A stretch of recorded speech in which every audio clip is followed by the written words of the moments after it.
오늘 이제 그 11장 전반부는 믿음이 무엇인가에 대한 어떤 이야기들이었다면, 이제 후반부는 믿음으로 살아간 사람들의 이야기가 나오고 있습니다. 그래서, 믿음은 바라는 것들의 확신, 실상, 실제요. 라고 했던 그 실제, 믿음을 실제로 보여준 사람들의 삶, 또 믿음을 증명한 사람들의 삶, 보이지 않는, 아직 오지 않은 그 하나님의 나라를 삶으로 증명해낸 그런 믿음의 사람들의 이야기가 오늘 우리가 살펴볼 본문에 나오는 사람들의 이야기라고 할 수 있습니다.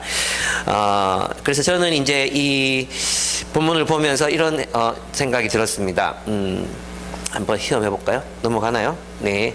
오늘 이제 여기 나오는 이 믿음의 사람들의 삶을 보면 믿음에 대해서는 특급적 되는 그런 아주 탁월한 믿음의 사람들이라고 할 수 있습니다. 믿음의 본으로 제시되고 있지만 이 사람들만 믿음을 가지니 구원받을 믿음을 가질 그런 사람들은 아닌 것 같아요. 왜냐하면 오늘 본문에 보면 이렇게 이런 삶을 살아갔던 사람들도 굉장히 연약할 때가 있었고 어릴 때도 있었고 또 실수할 때도 있었거든요. 그런데 그들의 삶에서 나타난 믿음의 한 증거들을 보여주면서 이제 믿음은 이렇게 사는 거야 라고 이제 이야기하고 있습니다. 그래서 저는 이것을 좀 현대적인 용어로 좀 풀어가지고 여러분들과 함께 얘기를 나눠보려고 합니다. 그래서 네, 그러니까요. 제가 늘 이걸 꺼놓고 이렇게 할 때가 많아요. 네. 네, 좋습니다. 예. 첫째로, 믿음의 사람은 하나님의 비전에 헌신한다고 제가 이제 적어 봤습니다. 이게 아브라함의 믿음으로 이삭을 바쳤잖아요. 바치는데, 아브라함은 하나님이 이삭을 통해 하나님의 백성이 될 자녀들을 주시겠다고 약속하셨어요. 이삭을 통해서, 그러니까 이스마엘도 있었잖아요. 이스마엘도 있고 이삭도 있었는데 하나님이 이삭을 통해서 하늘의 별과 같이 땅의 티끌과 같이 많은 자손을 주겠다고 약속했는데 그 이삭을 제물로 바치라고 하니까 아브라함이 평소에 믿고 있었던 하나님의 선하신 성품과도 어긋나고 또 이 이삭을 통해서 바치라 했는데 왜 자손을 준다 했는데 왜 이삭을 바치라 할까? 굉장히 이제 마음에 갈등이 되었던 것 같습니다. 근데 이제 아브라함은 하나님을 믿기로 이렇게 작정합니다. 그것은 이제 여러 가지 이유가 있었는데 하나는 창세기 21장 12절입니다. 한번 같이 읽어봤으면 좋겠습니다. 시작. 하나님이 그에게 말씀하셨다. 그 아들과 그 어머니인 여종의 일로 너무 걱정하지 말아라. 이삭에게서 태어나는 사람이 너의 씨가 될 것이니 사라가 너에게 말한 대로 다 들어 주어라. 아멘. 여기 보면 하나님이 누구를 통해서 이삭에게서 태어나는 사람이 너의 씨가 될 것이다 약속하셨잖아요. 그러니까 이제 아브라함의 마음에는 아브라함은 하나님이 이삭을 죽이게 하시지 않을 거다, 다른 대안이 있을 거다, 이런 마음도 있었을 것 같고, 혹은 또 죽여도 하나님이 다시 살리실 거라는 믿음이 있었던 것 같습니다. 그래서 이제 아브라함은 자기 시종에게 이렇게 말할 수 있었어요. 같이 한번 읽어보겠습니다. 시작. 그는 자기 종들에게 말하였다. 내가 이 아이와 저리로 가서 예배를 드리고 너희에게로 함께 돌아올 터이니 그동안 너희는 나귀와 함께 여기에서 기다리고 있거라. 여기 보면 함께라는 말이 있죠. 함께. 그러니까 올라가면서 나는 이삭과 같이 내려올 거야. 이런 확실한 어떤 믿음을 가지고 올라갔던 것을 볼 수 있습니다. 왜냐하면 하나님이 이삭을 통해서 자녀들을 주신다고 약속하셨기 때문에 어찌되든 하나님은 이삭과 함께 내려올 거라는 믿음이 있었던 거죠. 그런데 이 아브라함의 이 믿음은 이삭을 바칠 수 있을 만큼 하나님을 신뢰했던 것을 볼 수 있습니다. 그러나 이 아브라함의 이러한 믿음은 하루아침에 강렬한 어떤 의지적 결단, 이것으로 생겨난 것은 아니었습니다. 아브라함은 자신과 아내를 바로와 아비멜렉에서 구해내신 하나님을 경험하였습니다. 조카 룻과의 관계에서도 룻이 먼저 좋은 땅을 차지하게 하고 자신은 버려진 땅을 차지했지만 하나님께서는 아브라함의 삶을 축복하셨던 것을 경험했습니다.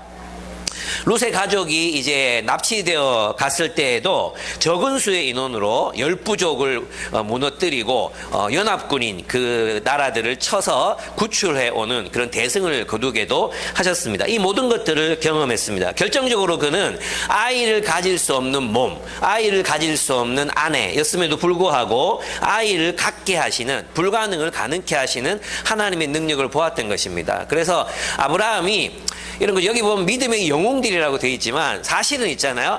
하나님께서 아브라함의 믿음을 키워 가신 과정이 있었던 거죠.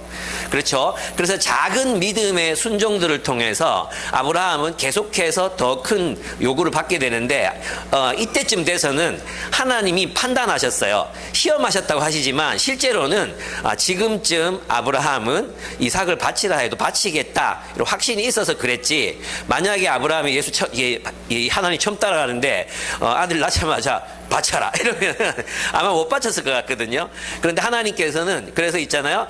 서두르지 않으십니다. 하나님은 서두르지 않으시고 그 안에 믿음을 계속해서 자라게 하셨습니다. 자신의 경험을 통해 아브라함에 계속해서 경험하게 하셔서 그 믿음의 여정 가운데 그의 확신이 들었을 때 하나님이 아브라함을 믿을 수 있었을 때 하나님은 아브라함에게 믿음을 요구하셨던 것을 알 수 있습니다. 그렇습니다. 그래서 믿음이란 결국은 한 방향으로의 오랜 순종이다. 한 방향으로 오래 순종하다 보면 하나님의 뜻을 쫓고 그리스도의 계명을 따라 살다 보면 커지는 것, 자라는 것이 믿음이라고 할 수 있습니다.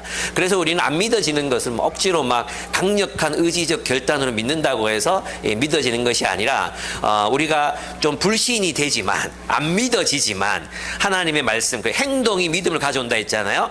그 순종의 행동, 하나님의 뜻에 순종해보는 작은 행동들이 축적되면 하나님을 신뢰해도 되겠구나, 이렇게 우리 믿음이 성장하는 것을 알 수 있습니다.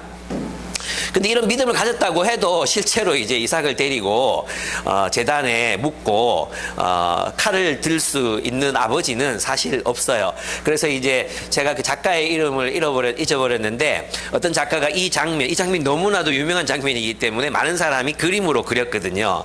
근데 그 작가가 젊을 때 그렸던 그림에는 아브라함이 이삭을 이제 잡으려고 하는 장면이 나와요. 아브라함이 주도적으로 이삭을 바치려는 장면이 나오거든요. 근데 노후에 그린 그림이 있어요. 노후에 그린 그림은 어떻게 되어 있냐 하면 이삭이 아브라함의 손을 끌어요. 이삭이. 그러니까 차마 아버지는 이걸 어떻게 실행하지 못하고 있는데 이삭이 하나님이 하라고 하셨습니다. 끄는 그런 그림으로 바뀌어요. 어쩌면 저는 그게 더 그 상황을 설명하는 그런 그림이 아닌가 이런 생각이 듭니다. 어쨌든 아브라함은 믿음이 있어서 이제 그렇게 하게 됩니다. 그런데 선하신 하나님은 그를 위해 수양 한 마리를 준비하셔서 이삭을 대신하게 하십니다. 아마 이것은 그 이후에 우리 모두에게 너라면 네 아들 바칠 수 있냐? 나는 너희들을 위해서 내 아들 바쳤다. 하나님의 아버지의 마음을 우리로 하여금 상상해 보게 하는 그런 그림으로, 그런 어떤 사건으로 우리의 가슴 속에 남는 것 같습니다. 그렇습니다. 아브라함은 하나님이 약속하신 것을 바꾸지 않으시는 신실한 하나님이심을 믿었습니다. 아브라함은 하나님이 이삭을 통해 자녀들을 주신다고 약속하셨기 때문에 그 말씀을 굳게 믿었습니다. 그리고 약속을 지키기 위해서는 죽은 자도 다시 살리실 수 있는 전능하신 하나님으로 믿었던 것입니다. 죽은 것 같았던 자신들의 육체에서 아들이 태어났다면 죽은 아들을 다시 살리시지 못하겠느냐 하는 것이 아브라함의 믿음이었던 것이죠. 그러면 여러분, 아브라함이 이렇게까지 한 이유가 무엇일까요?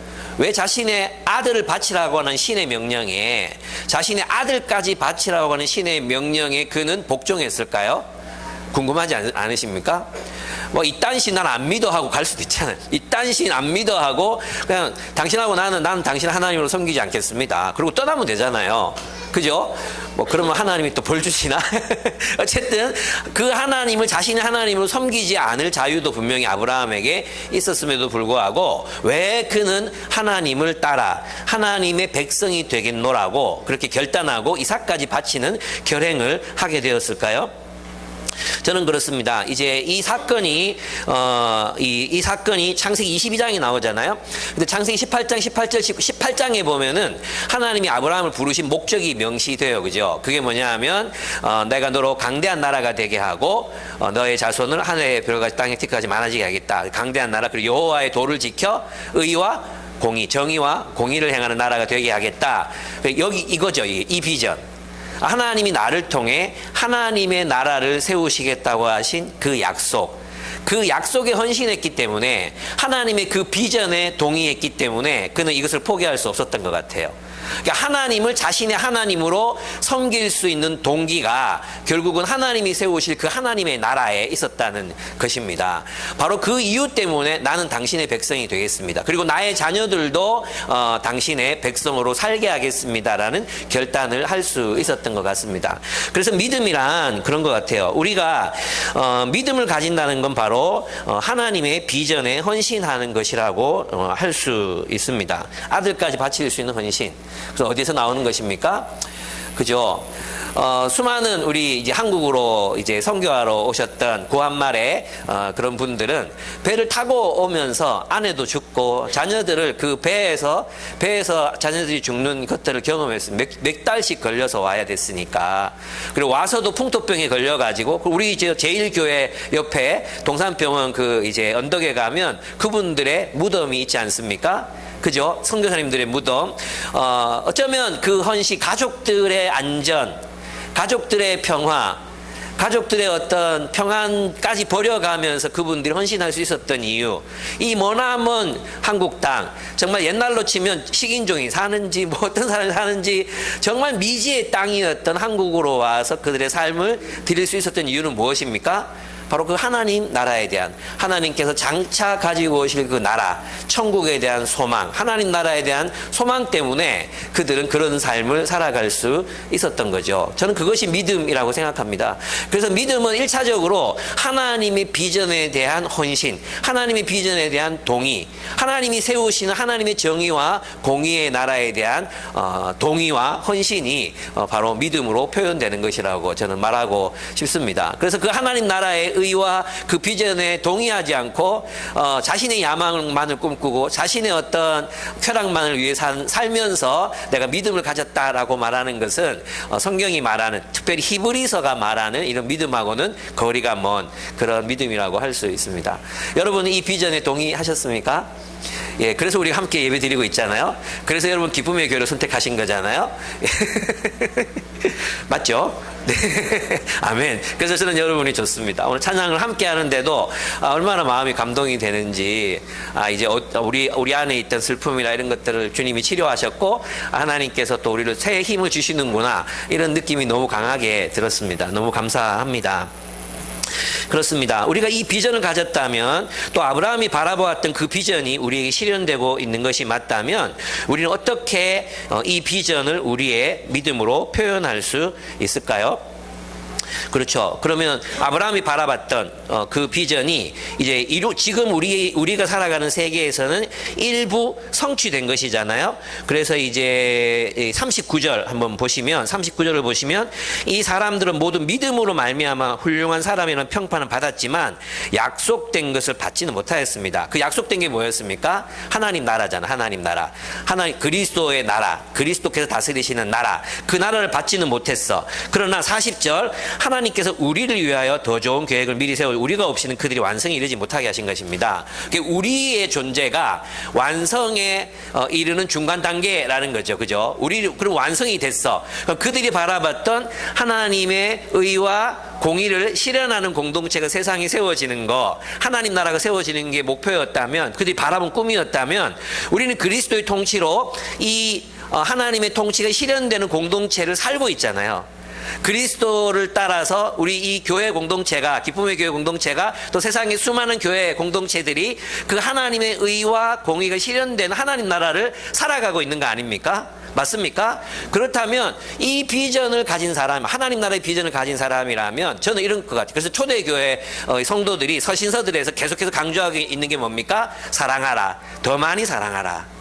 사랑하라, 더 많이 사랑하라. 그것으로 아브라함이 꿨던 꿈들이 이루어지는 거죠. 그래서 아브라함이 멀리서 바라보면서 우리 교회를 바라본다면, 아 그래, 저기 그리스도의 계명을 따라 서로를 뜨겁게 사랑하는 자들이 있구나, 그죠? 하나님의 약속이 성취되고 있구나를 아마도 안심하고 하늘에서 빙글에 아빠 미소를 지으면서 우리를 바라보고 있을 거라고 저는 생각합니다. 그래서 하나님의 비전에 헌신한다는 것은 결국 우리가 함께 서로 뜨겁게 사랑하는 공동체를 세우는 것이라고 말할 수 있습니다. 그래서 그냥 대면대면한 그런 관계에 머물지 않고 우리가 서로를 어떻게 더 뜨겁게 사랑할까, 갈등이 생겼을 때 피하고 도망가지 않고 어떻게 저 사람과 화해를 이룰 수 있을까, 우리 가운데 힘없고 연약한 사람들 우리가 함께 어떻게 돕고 세워갈 수 있을까, 그런 것들을 고민하며 이 우리 공동체 안에 하나님의 꿈을 꾸는 것, 하나님이 꿈꾸시던 공동체가 되는 것, 나라가 되는 것, 그죠? 그것이 첫째 하나님의 비전에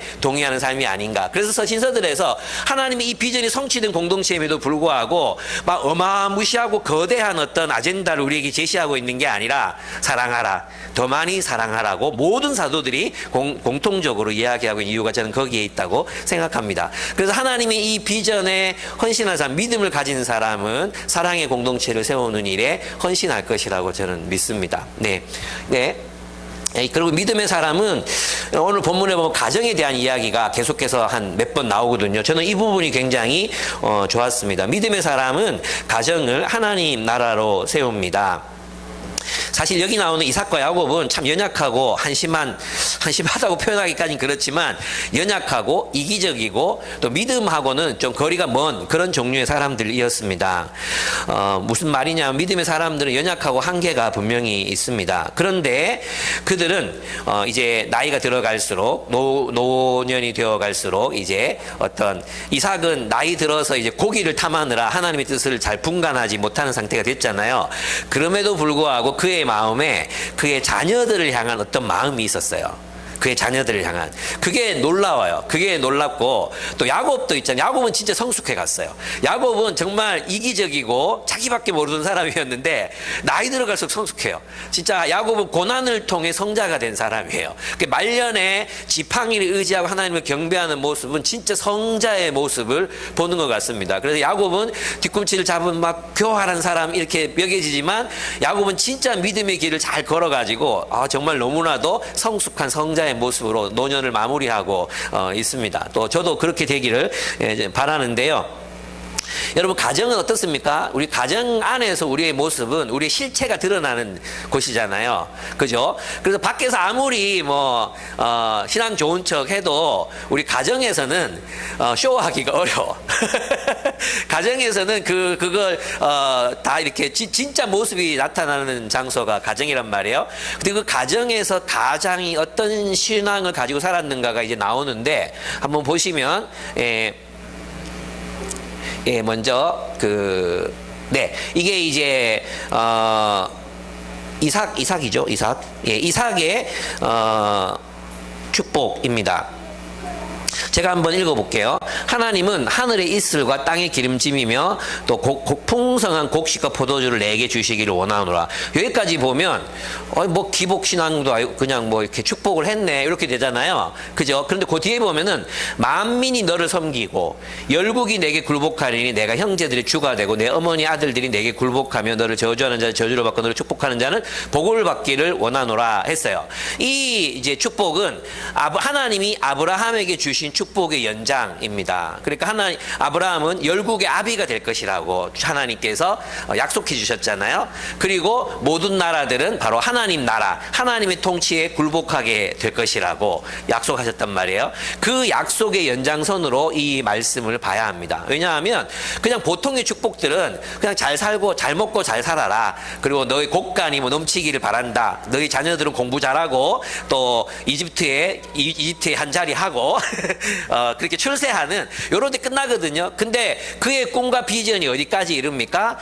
그가 세우는 아브라함이 그의 자손을 통해 하나님이 아브라함을 통해 그의 자손들을 통해서 세우실 하나님의 나라는 열국의 주가 되는 열국을 통치하는 하나님의 통치로 다스리는 그런 나라가 될 거라는 말씀을 하셨잖아요. 그 비전을 바로 이삭이 야곱에게 주었다고 이렇게 할 수 있습니다. 그래서 있잖아요.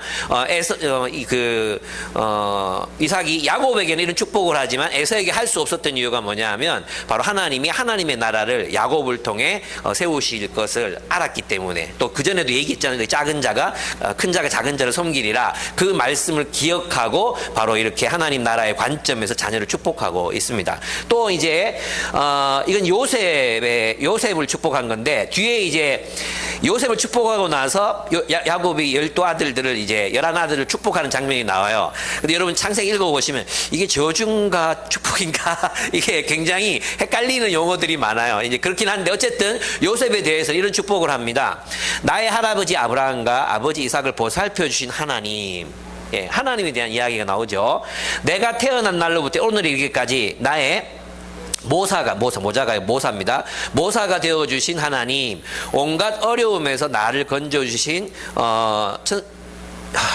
이게 맞나? 건져주신 천사께서 이 아이들에게 복을 내려주시기를 빕니다. 나의 이름과 할아버지의 이름 아브라함과 아버지의 이름 이삭이 이 아이들에게서 살아있게 하여 주시기를 빕니다. 이 아이들의 자손이 이 땅에서 크게 불어나게 하여 주시기를 빕니다.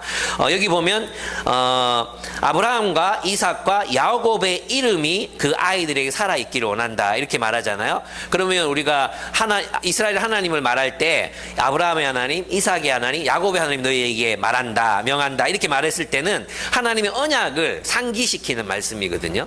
그 하나님의 언약에 따라 뭐예요? 이스라엘의 자손이 이 땅에서 크게 불어나게 해주길 바란다. 하나님이 아브라함이 하신 약속이 그들 자손을 통해서 이루어지길 원한다. 무슨 말이냐 하면 하나님이 약속하신 하나님의 나라가 나의 자녀들을 통해서도 성취되기를 바랍니다. 이것이 이제 바로 이삭과 야곱이 드렸던 기도라고 할 수 있습니다. 그렇습니다. 그가 이렇게 기도한 이유는 하나님이 아브라함에게 약속하신 하나님의 나라가 그의 자손들을 통해서 이루어지기를 소망했기 때문입니다. 그리고 야곱은 지팡이에 의지해서 하나님을 경배하는 모습으로 이제 마지막 장면이 묘사되고 있습니다. 얼마나 멋진 모습인지 모릅니다. 그러니까 야곱의 마음속에는 하나님을 경외하는 마음과 또 하나님의 나라가 이 땅에서 흥왕하게 되는 것, 하나님의 통치가 온 세상에 이제 널리 펼쳐지게 되는 것, 그것을 꿈꾸었다는 것을 알 수 있죠. 여러분 자녀들에 대한 꿈이 무엇입니까? 여러분 자녀들 공부를 잘하는 아이로 자라는 거 이게 목표입니까? 아니면 하나님 나라를 가슴에 품은 아이로 성장하는 것이 여러분의 꿈입니까? 여러분 마음속에 아마 둘 다 되면 안 돼요 라는 질문이 생겼을 거라고 생각합니다. 그렇습니다. 둘 다 될 수 있죠. 둘 다 될 수 있습니다. 근데 제가 여러분의 자녀들 맡아 기르는 결과 몇 되지 않습니다. 하나 나오면 많이 나올 것 같아요. 근데 우리는 자꾸만 세상에 휘둘립니다. 세상에 자꾸 휘둘려가지고 이거 안 시키면 불안해지고 저거 안 하면 마음이 내가 지금 애들 이렇게 키워도 되나 싶고 막 그런 마음들이 생기잖아요. 아무리 나는 아이들 성적에 별로 관심 없다 해도 애들 성적 받아오는 거 보면 화가 나는 게 부모 마음입니다. 그렇죠. 우리 명은이도 2개 맞아서 왔는데 아빠 나 잘했지 이러는데 내가 뭐라고 대답해야 될지를 모르겠더라고요. 받아쓰기 10개 중에 2개 맞아 왔는데 아빠 나 잘했지 그러는데 뭐라고 대답해야 돼요? 그래 수고했어 그래야 되나? 이런 것들이 이제 그렇습니다. 그리고 하여튼 그런 일들이 일어나게 되거든요. 저는 우리가 아이들이 공부는 좀 못해도 그러니까 이 말은 있잖아요. 토요일 날 또는 수요일 날 또 주일 날 어떻게 학원 가는 시간을 빼앗기더라도 아이들 신앙의 친구들과 교제하고 같이 또 말씀 묵상하고 그렇게 나누는 삶, 정말 그 신앙적인 그런 공동체를 만들어주는 삶, 거기에 우선순위를 우리가 두지 않으면 아이들이 우선순위는 공부로 갈 수밖에 없잖아요. 우리는 그 아이들 어떻게 키우고 있는가? 정말 잘 생각해 봐야 돼. 우리 아이들한테 그런 얘기 했거든요. 너희들 일주일 내내 세상에서 세상 사람들하고 세상 친구들하고 지내고 또 쇼츠 보고 비디오 게임하고 뭐 이렇게 하면서 지내다가 주일날 와서 45분짜리 설교 듣고 내가 45분 안 넘기겠다 약속했거든요. 대신에 너희들 집중해서 듣기로 했는데 자꾸 5분씩 넘어가가지고 조금 미안하긴 한데 어쨌든 그렇습니다. 그런데 요 45분과 한 1시간 정도의 나눔을 가지고 너희가 진짜 기독교인으로 살 수 있겠냐. 그지? 시간적으로 너무 안 되잖아. 그래서 수련회도 하고 자주 모이는 거야. 자매 하나가, 중학교 2학년 자매 하나가 우리 교회는 왜 이렇게 자주 모여요? 그래가지고 우리 자주 모이는 거 아니고 사실은 우리가 정말 더 많이 함께 지내고 또 공부도 하고 책도 읽고 또 나눔도 하고 그래야 되는데 사실 최소한의 시간 너희들을 요구하는 거라고 이렇게 얘기했거든요. 여러분은 여러분의 우선순위는 어디에 있습니까? 여러분의 자녀들을 어떤 아이로 기르기를 원하십니까? 저는 아이들이 하나님 나라를 꿈꾸고 꿈꿀 줄 알고 이 세상의 가포 눈물들을 품을 줄 아는 아이, 그리고 이웃을 사랑할 줄 아는 아이들로 컸으면 좋겠어요. 예, 여러분도 그런 아이로 자라게 하고 싶지 않습니까? 예, 그러면 아이들에게 많은 시간을 하나님의 백성들과 함께 할 수 있도록 이렇게 해주는 게 정말 필요한 것 같아요. 우리가 우리는 우리의 본성이 이제 우리 교회는 그래도 이제 아이들 그렇게 키우려고 정말 애를 쓰는 것 같아요. 근데 말과 다르게 아이들이 이제 공부가 가장 중요한, 그래서 분만 공부 끝나면 막 빨리 학원 안 가고 뭐 하노 막 이렇게 해가지고는 대학 가면 다 신앙 버리죠. 왜냐하면 부모님들이 신앙보다 더 중요한 게 있다고 가르친 거잖아요. 그죠? 신앙보다 더 중요한 게 있다고 가르쳐놓고는 대학 가서 나는 신앙보다 더 중요한 거 가르친 대로 사는데 왜 나한테 교회 나오라 그러냐. 정말 있잖아요. 제가 신흥종 간사님 그리고 우리 때 친구 전영중 목사님 이런 분들 만나보면 지금 지난주도 얘기했잖아요. 진짜 나이 많이 들어가지고 자녀들이 교회를 안 나와. 근데 그 많은 돈이 그냥 허무하다는 거예요. 자녀들이 믿음을 가지고 성장하는 걸 보고 싶었는데 이 많은 재산이 진짜 허무하다는 거예요. 이게 내가 뭐하러 돈을 이렇게 많이 벌었지? 이런 생각을 하신대요. 그런 분도 우리 만나면 참 좋을 텐데. 의미 있게 쓸 수 있는데 그죠? 그게 제일 후회가 되거든요. 그래서 저는 부모님들이 삶 속에서 신앙으로 살아가는 모습 보여줘야 되고, 밥상머리 앉아서도 신앙적인 이야기들 있잖아요. 너 이거 어떻게 생각해? 이건 너가 어떻게 성경은 이걸 뭐 어떻게 보는 것 같아? 너 교과서에서 뭐 배웠어? 오늘 본 영화에서 뭐 네가 하는 게임이 성경적이지 않은 건 뭐야? 우리가 성경적인 게임만 할 수는 없으니까 발로란트를 하면서도 누구를 쏴 죽이면서 한 마리 두 마리라고 말하면 안 되잖아요. 그죠? 한 분, 두 분 이렇게 말할 수는 있어도 한 명, 두 명까지는 괜찮은데 한 마리, 두 마리 그거는 성경적이지 않잖아. 그리고 네가 하루 종일 3시간, 4시간 하는 거 아니잖아. 이 정도 얘기는 할 수 있어야 되잖아요. 그리고 아이들이 학교에서 배우는 많은 이제 것들이 있단 말이에요. 뭐 진화론도 배우고 그래서 그 진화론을 어떻게 또 하나님의 관점에서 설명할 수 있을지 이런 것들 우리 설명해주고 대화하고 때마다 아이들 질문들이 생기거든요. 그럴 때 아이들과 대화하는 것들이 정말 필요하다고 생각합니다. 그래서 여러분이 진짜 가정에서 신앙생활, 가정이 교회가 되지 않으면 아이들이 바르게 자라기가 참 어렵습니다. 그래서 이제 저는 결국 믿음이 뭐냐? 진또배기 믿음은 그리고 가정에서 드러나는 거다. 가정의 자녀 교육을 통해서 결국 드러나는 거다 이렇게 생각해요. 그래서 저는 참 우스운 말이 하나 있었는데 왜 그런 게 있잖아요. 그 다이소 하면 다세권, 역세권, 뭐 또 슬리퍼 슬세권 이런 거 얘기하잖아요. 근데 이제 우리 교회에서 조세권이라는 말이 돈대요. 그 조세권이 뭔데? 그러니까 조이비전 스쿨 걸어서 다닐 수 있는 좋은 말이라고 생각합니다.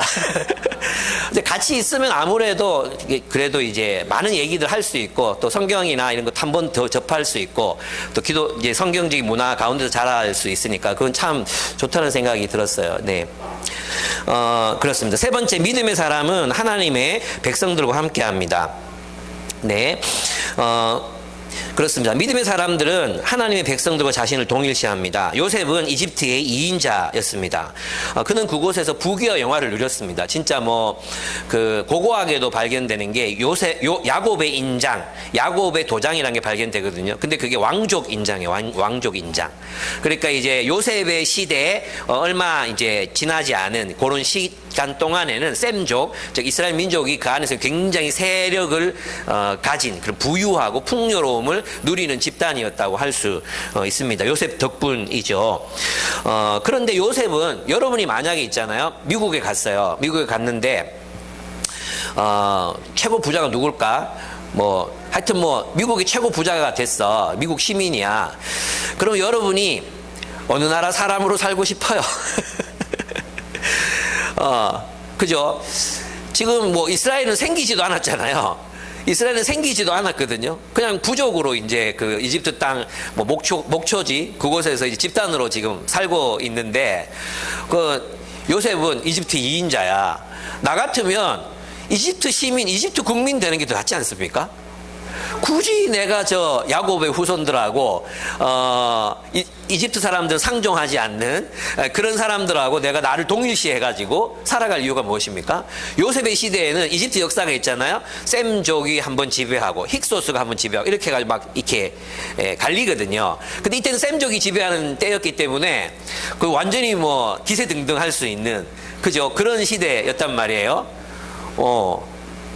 그럼 나 같으면 내가 굳이 이집트 사람으로 살다가 이집트 사람을 죽으면 되잖아요. 근데 요셉의 마음속에는 그게 아니었어요. 어떤 꿈이 있었냐 하면 바로 그도 조상들의 믿음을 가지고 있었습니다. 이게 제가 한번 읽어보겠습니다. 요셉이 자기 친족들에게 말하였다. 나는 곧 죽는다. 그러나 하나님께서 반드시 태양신 라가 아니라 하나님께서 반드시 너희를 돌보시고 너희를 이 땅에서 인도하여 내셔서 아브라함과 이삭과 야곱에게 맹세하신, 그러니까 아브라함, 이삭, 야곱의 이름을 기억해달라는 거, 언약의 하나님을 기억하라는 거거든요.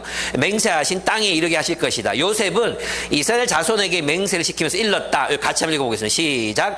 하나님께서 반드시 너희를 돌보실 날이 온다. 그때 너희는 나의 뼈를 이곳에서 옮겨서 그리로 가지고 가야 한다. 예. 뭡니까? 요셉은 이집트 땅을 살았지만, 이집트에서 모든 부귀와 건설을 누렸지만 그는 이집트 사람과 자신을 동일시하지 않았습니다.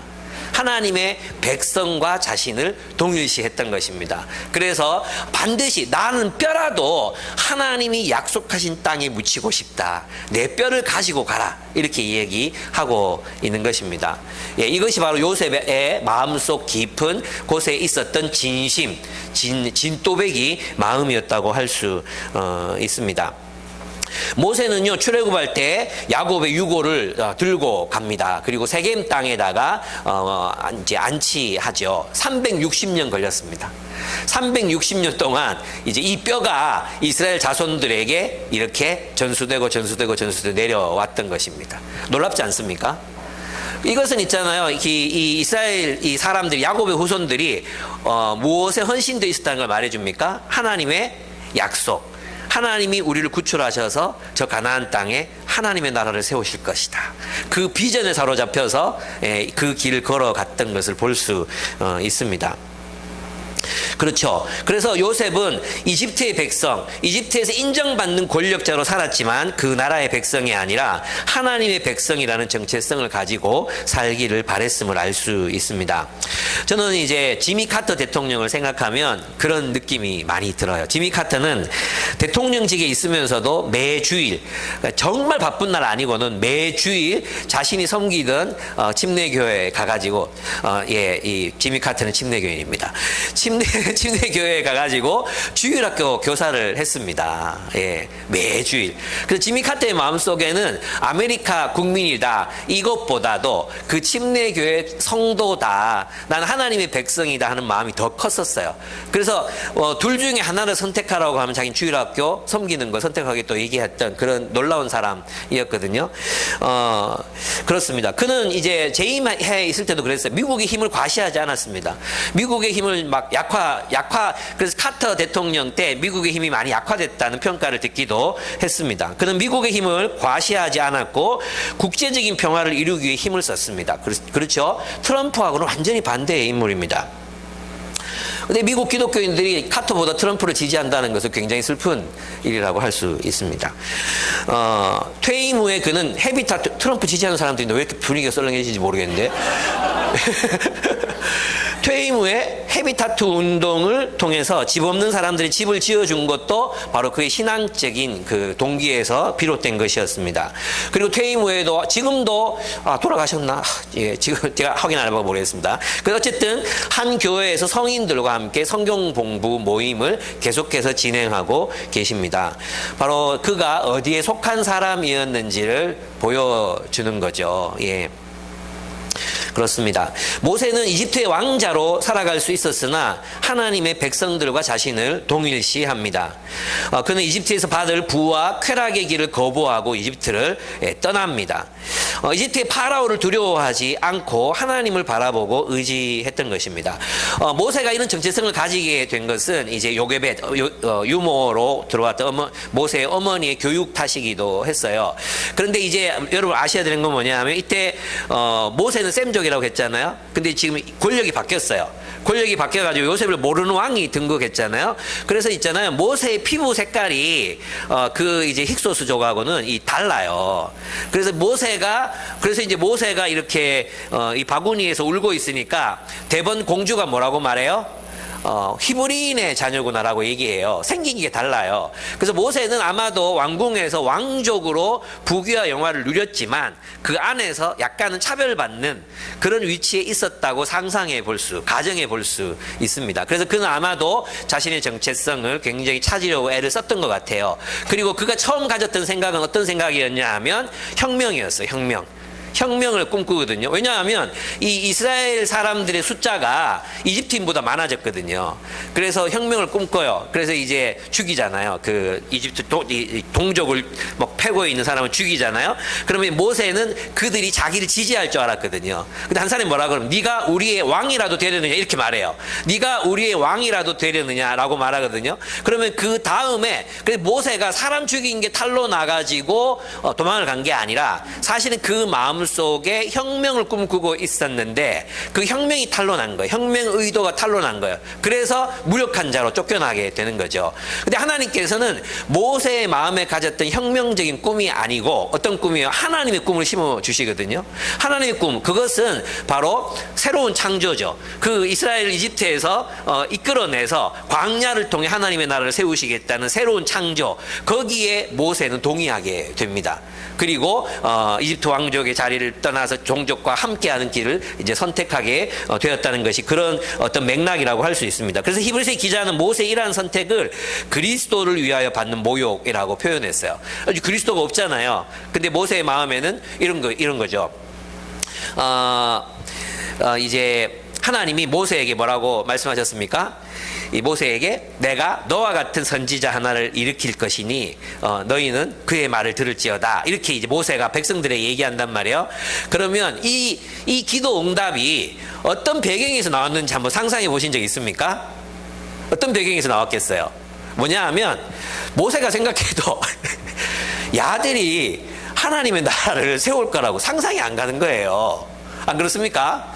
하나님 이 새끼들 아닌 것 같은데요. 이런 마음이, 하나님이 막 이들 돌진해서 이들을 막 다 죽이고 싶다 이렇게 했을 때도 어쩌면 모세 마음 한켠에는 그러십시오 이런 마음이 들었을지도 몰라요. 너무나도 안심했으니까, 끊임없이 반발하고 반항하고 그랬으니까. 하나님 근데 진짜 얘들이 사실은 이집트 시민보다 더 못한 것 같고 저 팔레스타인에 살아가고 있는 원부족들보다 뭐 잘난 게 뭡니까? 이들이 어떻게 하나님 나라 백성이 되겠습니까? 라고 막 이렇게 하나님께 물어봤을 것 같아요. 그때 하나님께서 대답해 주신 게 뭐냐 하면 내가 너와 같은 리더, 선지자라고 표현되어 있지만 리더군요. 리더. 내가 너와 같은 리더 하나를 일으킬 것이다. 장차 그가 하나님의 나라를 세울 것이다. 말씀해 주신 거예요. 그래서 이제 모세가 그 이야기를 듣고 백성들에게 너희가 나한테는 이렇게 불순종하고 나한테 이렇게 대들지만 언젠가 그분이 오시면 너희는 그 말을 들을지어다 이렇게 얘기한 그 한 선지자, 모세와 같은 한 선지자를 하나님 보내셨잖아요. 그 그리스도가 받으시는 고난, 그 그리스도를 위하여 받는 고난, 그 그리스도가 세우시는 나라를 위해서 받는 고난을 그가 겪었다. 그가 기꺼이 그 고난을 당했다. 이렇게 여러분 이 본문을 이해할 수 있습니다. 그래서 모세는 믿음으로 유월절과 피 뿌리는 것이, 이거는 있잖아요. 탈출하는데 아무 도움이 안 되는 거예요, 사실. 뭐 문지방에 피 바르고, 그죠? 이거는 결국은 어디에서 나온 거라? 하나님의 마음에서 나온 거라는 거 알 수 있죠. 그죠? 이 피 뿌림으로 너희는 애굽에서 죽는다. 너희가 이 피 뿌린 어린 양과 함께 너희는 죽었다. 이것은 너희가 그리스도가 너희를 위해 죽으시는 죽음을 의미한다. 그리고 언젠가 너희는 이 죽음을 벗어나서 너희는 하나님의 나라 백성이 될 것이다. 너희는 이집트에서 죽었다. 나 다 죽은 거야. 그리고 너는 하나님 나라 백성이 될 거야. 이건 뭐예요? 철저하게 모세의 어떤 계획 속에서 나온 게 아니라 하나님의 계획 속에서 나온 거죠. 그래 모세는 이것을 정치적으로나 군사적으로나 이렇게 해석하지 않고 하나님의 말씀을 그대로 믿고 실행했다는 거죠. 무슨 뜻인지 아시겠죠? 그래서 이 모든 출애굽 과정들이 인간의 어떤 지혜와 노력 이게 아니라 하나님의 주권적인 역사였는데 모세는 그것에 대해 순종함으로 출애굽을 성취해내었다는 것입니다. 그렇습니다. 그래서 믿음이 뭔가 했을 때 믿음이란 자신의 소속을 하나님의 백성으로 삼는 것이라고 할 수 있습니다. 믿음이 우리가 어디에 속한 사람인지를 묻는다는 거죠. 믿음은 우리가 어디에 속했냐, 당신은 어디에 속한 사람이냐, 당신의 본질은 어디냐, 이거는 묻는 거죠. C.S. 루이스도 똑같은 얘기를 했어요. 우리가 신실한 그리스도인이라면 우리가 가지고 있는 그리스도인으로서의 색깔, 그래서 어디에선지 드러날 수밖에 없다는 것입니다. 그래서 연예인 중에도 보면 있잖아요. 크리스찬들이 있거든요. 크리스찬들. 요거는 좀 이렇게 녹음해. 그분은 자신이 크리스찬인 걸 잘 안 드러내요. 근데 장나라 씨, 난 장나라 너무 좋아요. 예. 장나라 씨는 크리스찬이잖아요. 근데 자신이 크리스찬인 걸 드러내요. 그리고 자신이 그렇게 하는 일을 하는 이유도 이제 예수님 때문이라고 설명하거든요. 저는 그런 모습이 너무 멋있어요. 예. 앞에 마이크 잡고 뭐 하나님께 구하고 이거 안 해도 있잖아요. 그녀가 살아간 삶의 궤적을 보면 진짜 그리스도인 같잖아요.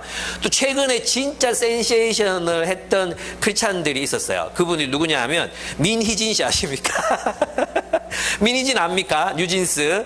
예. 이분은요, 쌍욕을 좀 해서 그렇지, 자기가 왜 이 아이돌 업계가 부패하고 썩어 빠졌는데, 여기에서 내가 왜 하나님의 정의를 부르짖느냐. 난 난 돈도 많이 벌었고, 뭐 필요 없는데, 어쨌든 나는 기독교인의 이름으로, 나는 기독교 세계관으로 하나님 위해서 이런 일을 한다. 이렇게 얘기하면서 막 공개적으로 얘기하거든요. 그래서 많은 사람들이, 많은 이제 젠지들이 그 모습을 굉장히 멋있어요. 우리 딸내미도 있잖아요. 아, 민희진 멋있는 사람이라고 이렇게 말해요. 물론 여기 여러분 호불호가 있을 수 있습니다. 예.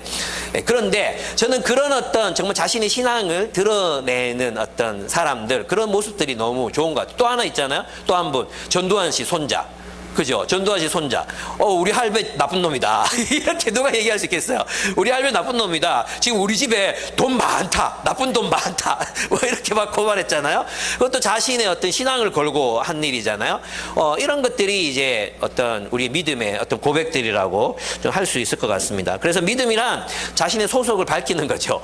나는 어디 소속이다. 그걸 분명하게 하는 거죠. 저는 세상에서 만나는 사람들을 보면 자신이 기독교인임을 숨기거나 부끄러워하거나 감추고는 모습들을 많이 봤거든요. 저는 그 바르지 않은 자세라고 생각합니다. 그래서 우리가 어디 가든지 모든 교회가 그런 건 아니고 우리 교회는 안 그래요. 우리 교회는 달라요. 이렇게 막 설명할 수 있는 그런 자랑스러운 우리들의 모습이 되면 좋겠다. 일부 또 큰 교회가 그렇지, 실제로 교회 가보시면 교회만큼 재정 투명한 데 없고 또 진짜 좋은 사람 많다. 뭐 이렇게 안 믿어지면 한번 와봐라.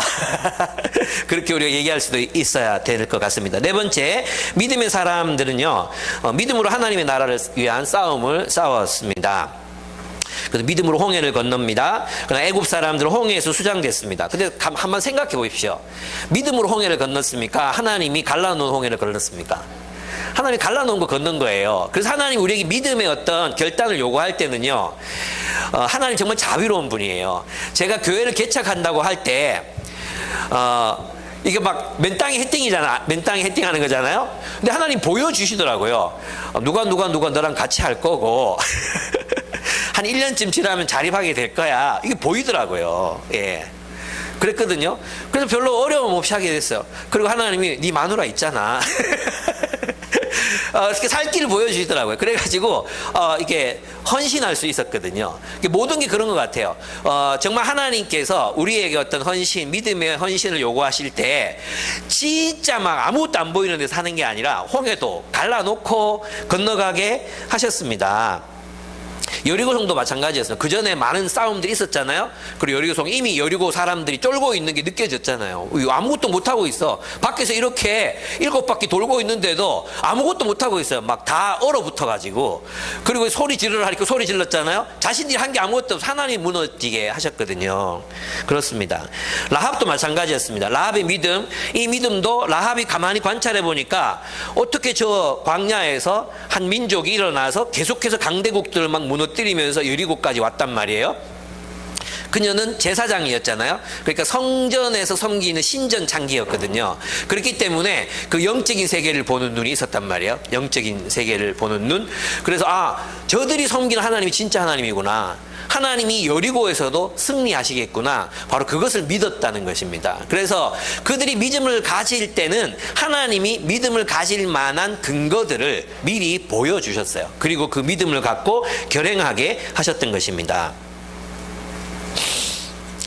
예, 그렇습니다. 믿음으로 승리한 사람들이 있습니다. 33절부터 한번 읽어보면 안 나오네요. 예, 33절부터 읽어보면 그들은 믿음으로 나라들을 정복하고 정복했습니다. 이들은 기드온, 입다, 바락, 삼손 같은 사사들을 말합니다. 사사들. 사사기에 나오는 지도자들을 말합니다. 그 다음에 정의를 실천하고 이들은 다윗, 사무엘 같은 사람들, 또 엘리야 같은 사람들을 말합니다. 약속된 것을 받은 이는 바로 다윗이었습니다. 너 왕 된다 했잖아요. 근데 왕이 되었죠. 사자의 입을 막는 거 다니엘이죠. 다니엘. 그리고 삼손도 사자의 입을 막았고 그렇습니다. 불의 위력을 꺾고 다니엘과 세 친구를 말합니다. 칼날을 피하고 다윗과 엘리야, 엘리사를 말합니다. 약한 데서 강하여지고 삼손, 눈먼 채로, 머리가 깎인 채로, 그죠? 또 큰 역사를 일으킵니다. 기드온 얼마나 겁쟁이였습니까? 적들이 못 보게 구덩이 파가지고 타작하고 이렇게 겁쟁이였거든요. 그래서 이 기드온이 어디서 힘을 얻습니까?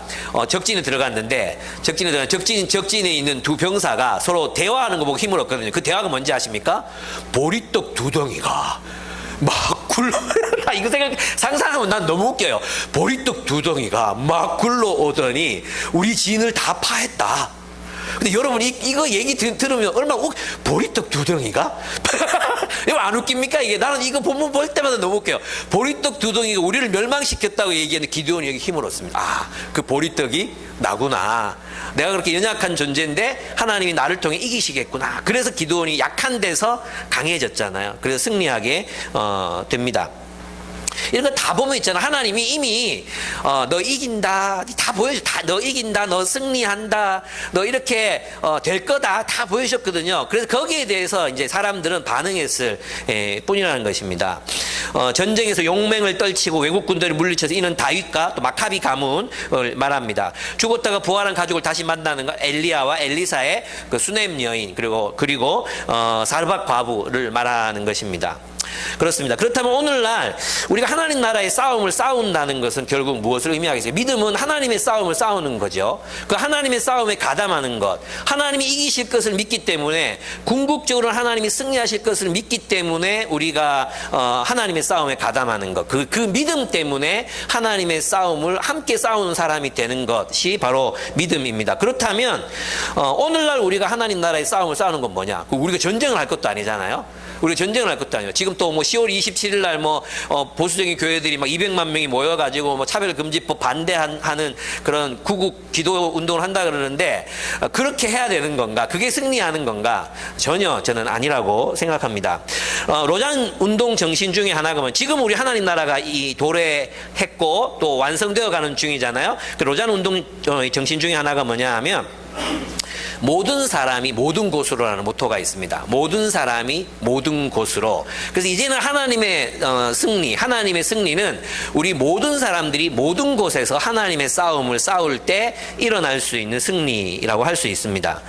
그래서 있잖아요. 하나님의 선교는 무엇이냐 하면, 우리가 보냄받은 그곳에서 하나님의 통치에 순종함으로 하나님 나라의 현존을 실제를 드러내 보이는 행위라고 할 수 있습니다. 즉 예레미야서의 말을 빌리면 하나님의 종으로 사는 거죠. 하나님의 종으로 우리가 보냄받은 그곳, 가정, 직장, 세상 속에서 하나님의 종으로서의 삶을 살아가는 것, 그거예요. 그럼 하나님의 종이 뭔데요? 하나님의 종이 어떤 역할을 합니까? 그렇습니다. 하나님의 정의를 실현하고 함께 일하고 사는 사람들을 사랑하며 화해와 평화를 구하는 삶이라고 할 수 있습니다. 이렇게 말하니까 굉장히 거창한 것 같잖아요. 근데 이걸 한마디로 요약하면 돌봄이라고 할 수 있습니다. 돌보는 것입니다.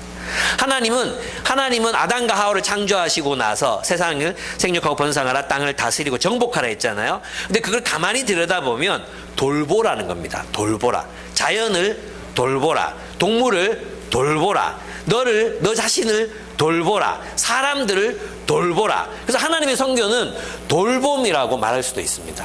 여러분, 우리는 돌보기 위해서 파송받습니다.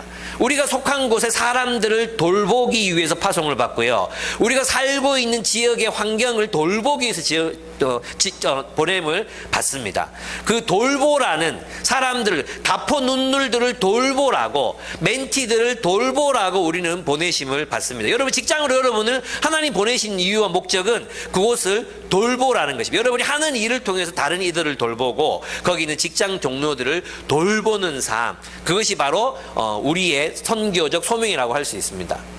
이 돌봄을 위한 훈련이 우리에게 돼야 되는 거죠. 그래서 있잖아요, 우리가 이 돌본다는 거, 사실 이 돌봄의 가치가 얼마나 중요하면, 이 돌봄이 되지 않잖아요. 그러면 우리는 세상의 그 윤리를 따라 경쟁하고 지배하고 분열을 통해 또 지배하고 차별하고 뭐 이런 일들이 일어나게 되는 거죠. 그죠? 그래서 우리는 폭력에 저항하고, 그리고 또 진영 논리에 저항하고 막 이렇게 이렇게 사는 것. 그런 하나님의 성교에 참여한다는 게 뭐겠어요? 결국은 모든 것들을 요약하면 돌보는 삶 이라고 할 수 있습니다.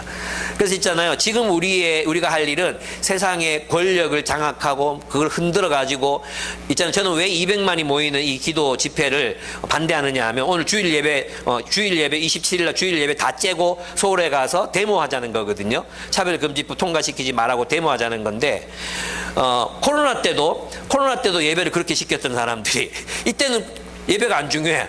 이런 모순이 어디 있습니까? 예배 다 드리고 가야지. 근데 이제 예배 드리지 말고 올라가서 데모하자는 겁니다. 첫째, 그 이유로 나는 그거는 이율 배반이다. 그건 안 된다. 두 번째, 힘으로 우리가 뭔가 세상을 바꾸려고 했던 모든 시도는 다 실패했다. 십자군 운동 한번 봐라. 십자군 운동 성공했냐? 이명박이 서울시를 하나님께 드린다 했다가 우체됐냐? 개쪽당했다 우리가. 지금 200만 이렇게 하고 나면은 몰라, 노인들은 좀 좋아할지 몰라. 노인들은. 근데 20, 30대들 없다고 난리치면서 20, 30대를 다 교회로부터 등 돌리게 할 거냐? 그들은 가치 소비를 하는 친구들이, 가치 소비, 그죠? 그래서 뭐 환경 오염시키는 기업은 물건 안 사요.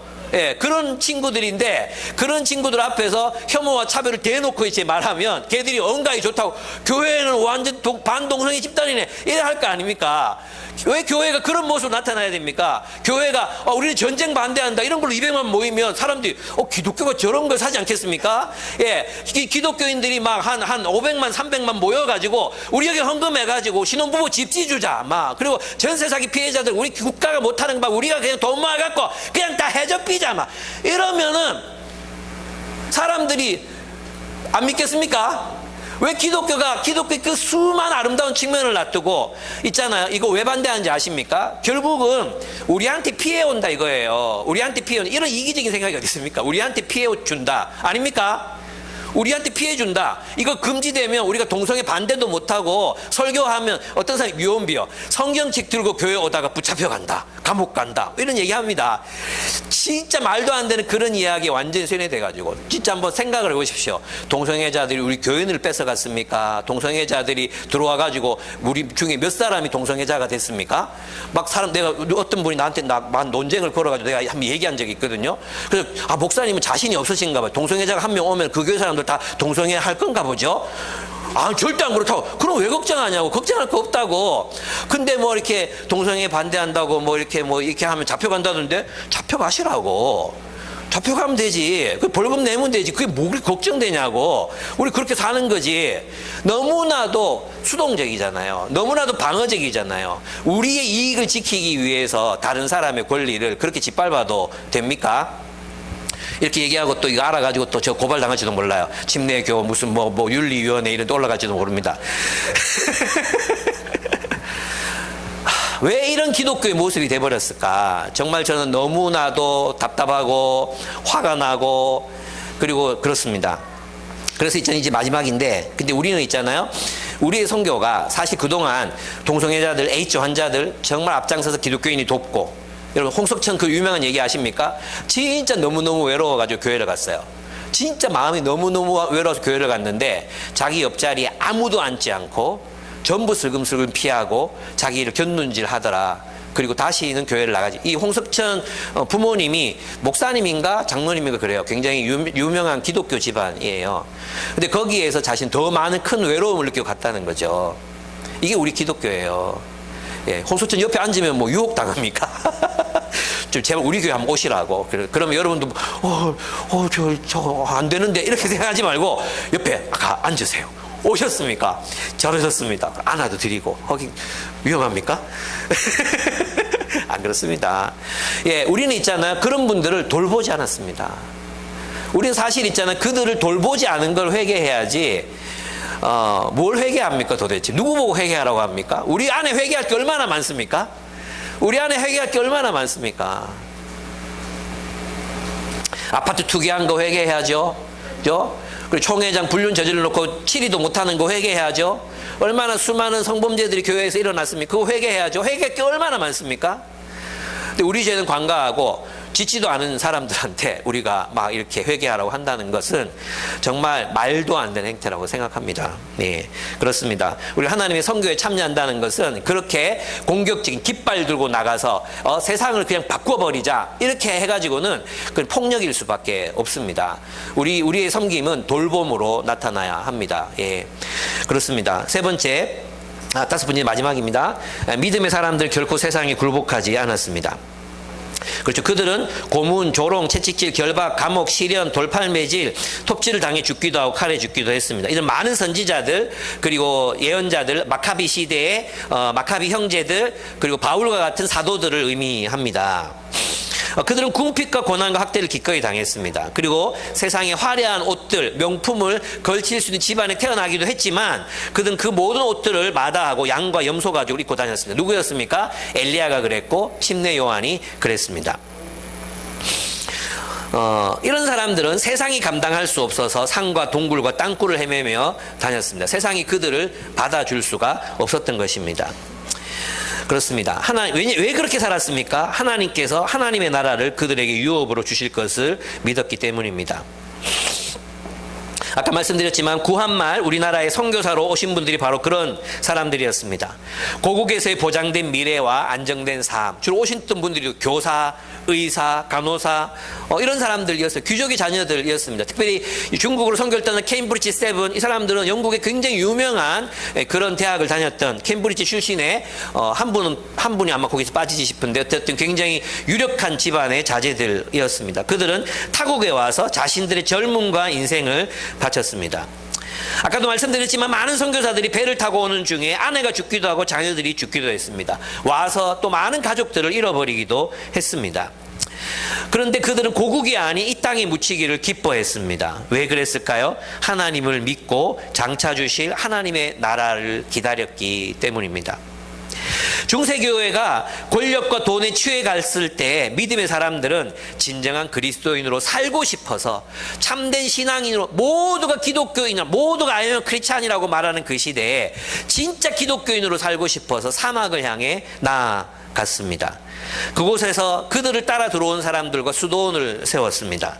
그리고 아일랜드의 그리스도인들은 수도원을 세우고 진정한 그리스도인으로 살려고 했습니다. 그래서 있잖아요. 중세 기독교는 아일랜드 그리스도인, 이 켈틱 그리스도인들이 세운 수도원 때문에 중세 교회가 그나마 건강성을 유지하면서 살아가게 된 것입니다.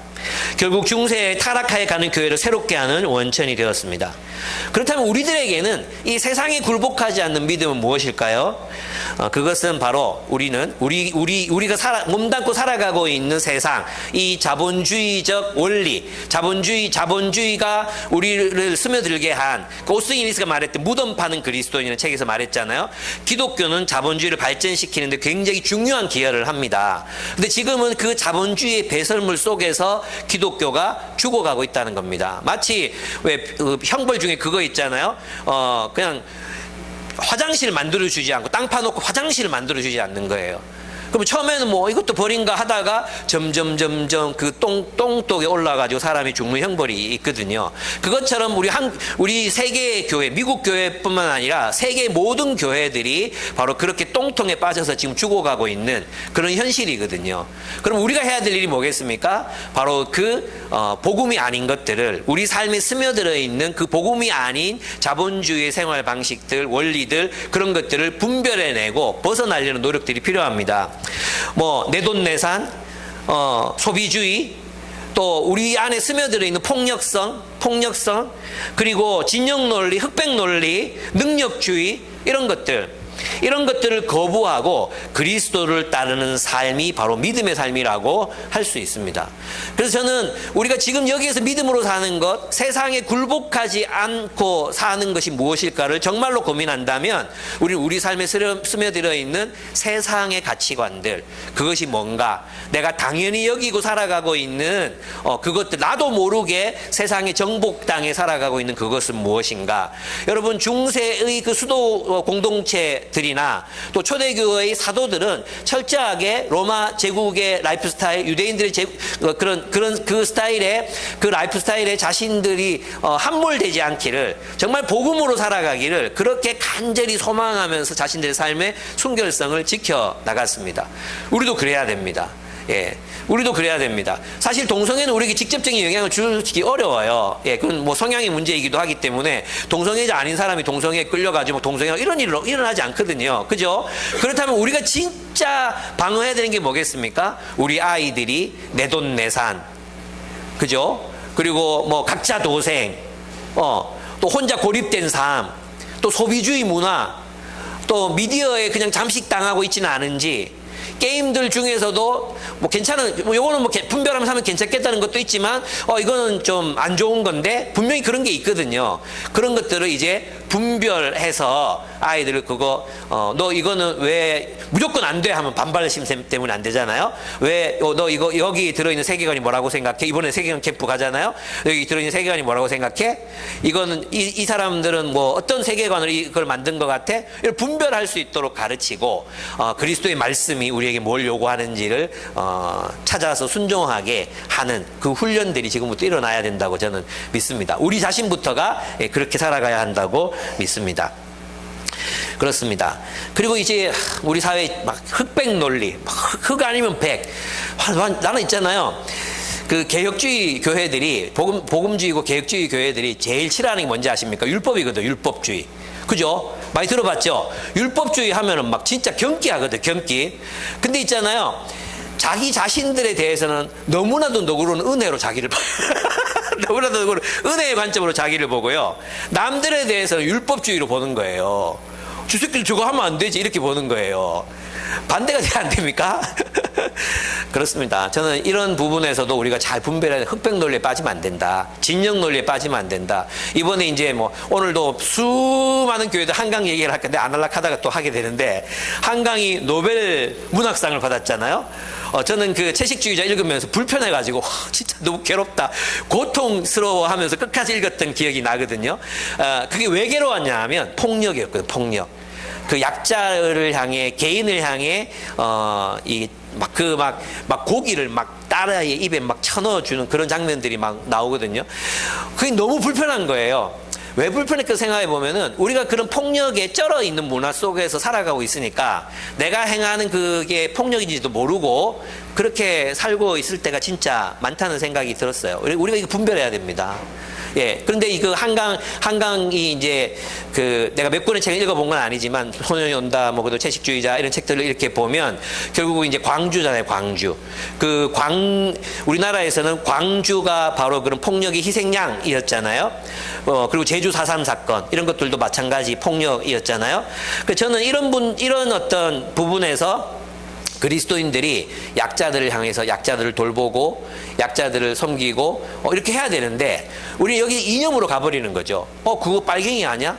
제가 이 설교 하잖아요. 이 설교 누가 들으면은 저거 좌파다. 내가 우리 지방에 가가지고 진짜 말도 안 되게 옆에 어떤 분 나는 막 얘기하고 있는데 뭐 이거 27일 가는 문제 때문에 막 얘기하고 토론하고 있었는데 옆에 한 분이 오시더니 아 김유봉 목사 상당히 위험한 사람이네 막 이러는 거예요. 아니 내가 위험한지 안 한지 내가 무슨 생각 갖고 있는지 알고 얘기하냐고. 그래가지고 막 얘기했어요. 그래 자본주의를 아시냐고. 그러니까 자본주의는 모든 사람이 자기가 노력한 만큼 가져가는 게 자본주의래요. 내가 거기에서 내가 진짜 너무 빵 터져가지고 자본주의는 구조상 원래 그게 안 되는 게 자본주의입니다. 그래서 수정 자본주의가 나오는 거고 유럽의 자본주의 막 추구하다가 사람들이 사회주의를 도입하는 이유도 다 거기 있습니다. 이 사람 위험한 사람이라는 거예요. 그래서 내가 자본주의가 그렇게 싫으면 자본주의가 악이라고 말하면 이분이 뭐라고 얘기해요? 자본주의가 그렇게 악이라고 생각하면 자본주의 세상을 떠나세요. 그런 거예요. 어디로 갈까요? 어디로 가야 되는데요? 나는 그 모독입니다. 나는 우리나라 좋아합니다. 그리고 이게 공산주의, 자본주의, 사회주의 중에 있으면 저는 자본주의 세상에 살 겁니다. 그래서 나에 대한 모독이니까 사과하세요. 이랬거든. 그랬더니 이분이 사과를 했어요. 나 너무 깜짝 놀라서 사과하셨어요. 그 집에 갔는데 저녁 한 8시쯤 됐는데 진심으로 죄송하다.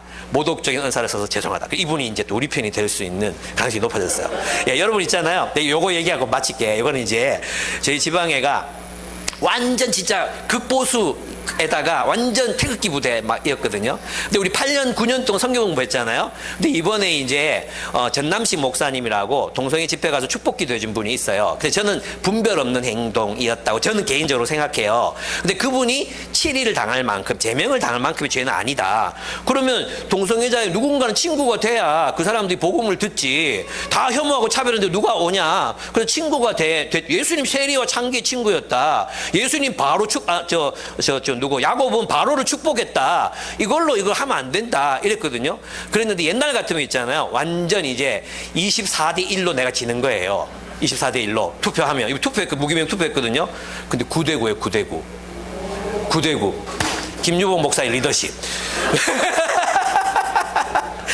내가 생각하는 게 뭐냐면 있잖아요. 말해야 돼요. 가만히 있으면 안 돼요. 말을 해야 돼요, 말을. 그래서 우리가 복음으로 사는 게 뭔가, 어제 지난 시간에 창조, 이 저항과 충성. 그죠? 우리가 이 체제를 인정하면서도 하나님의 뜻이 아닌 것에 대한 저항하는, 충성과 저항이라는 이 아이러니 속에서 살아가는 게 기독교의 삶이라고 말했잖아요. 저는 그것이 우리에게 필요하다고 생각합니다. 그래서 믿음의 사람들은 세상에 결코 굴복하지 않는데 그 굴복하지 않는다는 의미를 잘 이해해야 돼요. 그리고 흑백 논리가 아니거든요. 진영 논리에 빠지는 것도 아니거든요. 그래서 여러분에게 우리가 뭐가 필요합니까? 하나님 나라의 이 가치를, 하나님 말씀의 내러티브를 통해서 잘 이해하기 위해서 책을 읽고, 또 남들이 우리에게 뭐라고 말하는지에 대해서도 읽고, 불편하지만 또 한강책도 읽어보고, 또 거기서 또 우리가 하나님이 그녀를 통해서 우리에게 하시는 말씀에 대해서도 귀를 기울여 보는 것, 타자를 통해 우리를 바라보는 것도 정말로 필요하다는 생각을 하게 됩니다. 그래서 여러분, 저는 이렇게 우리가 살았으면 좋겠습니다. 믿음으로 산다는 것. 참 믿음으로 사는 게 너무 멋있지 않습니까? 예, 믿음의 영웅들은 이렇게 살았습니다. 믿음의 사람은 하나님의 비전에 헌신합니다. 믿음의 사람은 가정을 하나님 나라로 세웁니다. 믿음의 사람은 하나님의 백성들과 함께합니다. 믿음의 사람은 믿음으로 하나님의 나라를 위해 싸웁니다. 이 싸움의 성격이 나가서 데모하고 지배하는 게 아니라는 거 꼭 기억하셔야 됩니다. 무슨 싸움입니까? 돌봄을 위한 싸움이다. 우리가 돌보는 사람들을 위한 싸움이다. 이거 기억하셔야 되고, 마지막, 믿음의 사람은 결코 세상에 굴복하지 않습니다. 그런데 이 말들을 제가 한 말로 여러분이 이해하셔야 됩니다. 이 맥락에서 이해하셔야지 굴복하지 않아. 예, 이거 그만해야 될 것 같아요. 너무 길어질 것 같아요. 여기서 마치도록 하겠습니다. 예, 이 말, 믿음으로 사는 것이 무엇인지를 여러분 단순하지 않다. 예, 여러분 이 믿음이 풍성한 의미, 이것보다 더 많을 거예요. 그죠? 근데 이 풍성한 의미를 여러분 마음에 품고 믿음으로 살아가신 여러분 생이 되기를 축복합니다. 예, 우리 다 함께 일어나실까요? 다 함께 일어나서 함께 기도하도록 하겠습니다.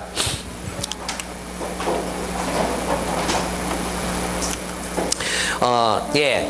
여러분 믿음으로 살고 계십니다. 예, 믿음을 선택하셨습니다. 하나님, 내가 이 믿음을 따라 잘 살아가게 해 주십시오. 또 내게 이 믿음 주셔서 감사합니다. 이 믿음의 삶을 끝까지 살아가는 나의 생이 되게 해 주십시오.